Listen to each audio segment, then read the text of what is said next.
యజమానుడైన వాడు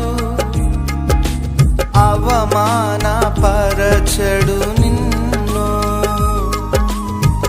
ఓటమి ఎరుగని మన దేవుడు ఓడిపోనివ్వడు నిన్ను. ఘన కార్యాలెన్నో నీకై చేసినవాడు కష్టకాలమందు నీ చేయి విడచునా.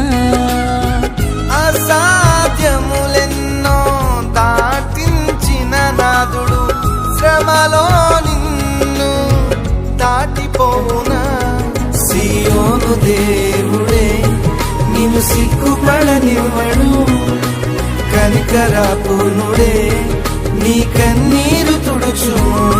సియోను దేవుడే నిన్ను సిగ్గుపడనివ్వడు, కనికరపూర్ణుడే నీ కన్నీరు